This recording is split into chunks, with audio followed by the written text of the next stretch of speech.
Hey, Coach D here. Listen, if you're serious about parole prep, you need more than motivation.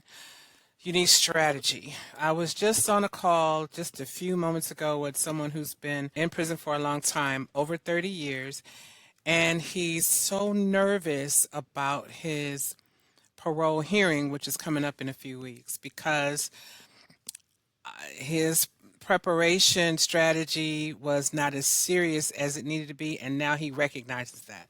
And so he's calling us for some help for some reentry coaching. But look, if you're serious about parole prep, you need more than motivation. You need strategy. So today we'll talk about or talk through about some serious preparation strategies that actually improve readiness, where my guy wouldn't be feeling so nervous if he was prepared strategically, okay?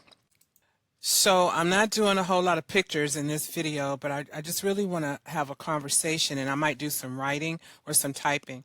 So the board evaluates risk, I think, first, okay? So key areas are housing. And one of the things a lot of people in prison do is they don't really know what the options for housing are outside of prison, except living with a family member, with a friend, maybe a spouse, and maybe halfway house. And because they're in prison, they don't really want to go to a halfway house. They don't really know what it's like. They know what people tell them it's like for them, but they don't know what it's like going to be like for them personally. So that's where research comes in and communication comes in.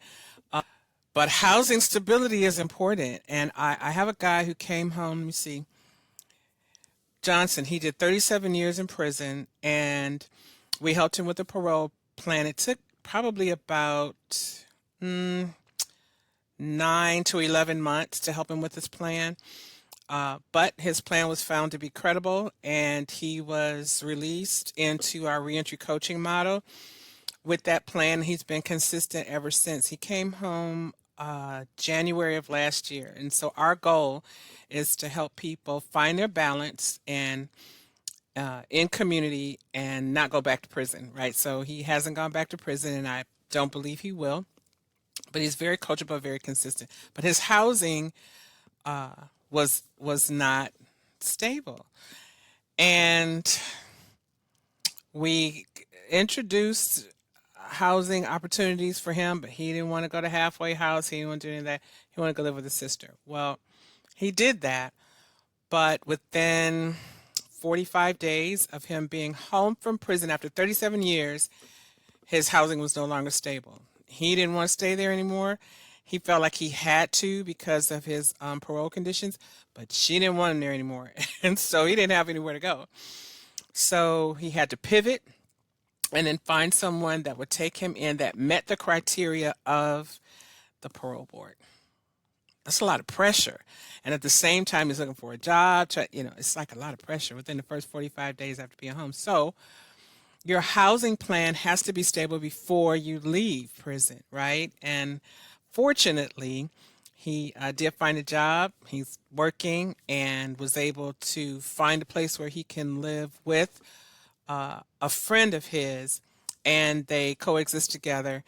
He's, well adjusted in the home environment and looking to provide himself, a, his own apartment, place to stay. But you have to think through that housing stability. A lot of people want to be with family, but it doesn't always work.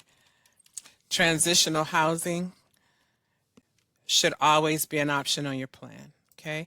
And transitional means just that, like you or your loved one's not going to be there forever. But it is a step down approach to reintegration, which I think is respectful and reasonable and realistic, okay? Employment realism. A lot of people will say, I'll just find any job. I can do anything. I've done a lot of things in prison, and I can just do anything when I get out there. Well, but employers are not looking for just anyone. So we have to match skill set with employability. So that is the thing. So match skill set is key, right? MATCH. Sorry. All right, let me move my little camera. It's key, right? Support system reliability. Now, a lot of people rely on family and friends, and I understand that. I think that's realistic. But your family and friends might not understand what kind of support they'll be offering you, right? So, because most times they don't understand the conditions of parole. So, for instance, if transportation, we'll just use transportation. If transportation is something that coming home from prison you need, you don't have a vehicle, you don't have driver's license, you've been gone decades, denied several times over those decades, and now you're out. How are you going to get around? So in my reentry coaching program, first 90 days, public transportation. You need to understand the lay of the land. You need to see how people are talking to each other. You just need to see what community really looks like, what the food tastes like, what the air smells like, flowers, grass, trees, like a lot of stuff. So I'd like for people to be as independent as possible, and public transportation is the way to do that. If you're relying on family and friends, their schedules might not align with your schedule. If your parole officer says, come down to the parole office twice a week and you have to, submit to testing, or we need you to look for employment, 3 times a week, we need you to get your state ID within a certain amount of time. So you never know what those conditions might be, and they could be a little stringent. So we don't know if the transportation with family or friends is going to line up with what your person coming home or you yourself need. And I say you yourself because there are ways in prison where people can watch videos. So that's why I say that. Okay, behavioral consistency. If your behavior in prison is consistent with the filter that the parole board views behavior through, then that consistent behavior needs to remain outside of prison, okay? And there are ways to ensure that that happens by finding credible support, like credible and stable housing and realistic employment and support system reliability, right? When you have those things consistent, then the behavior can be modified where it's more responsive and not reactive. And so the behavior needs to be consistent. That's it. So weakness in any of these areas does raise concern, not just for the parole board, but for persons that are support team members too. Strategy number 2, structured narrative. Your story matters, but not emotionally, strategically, yes.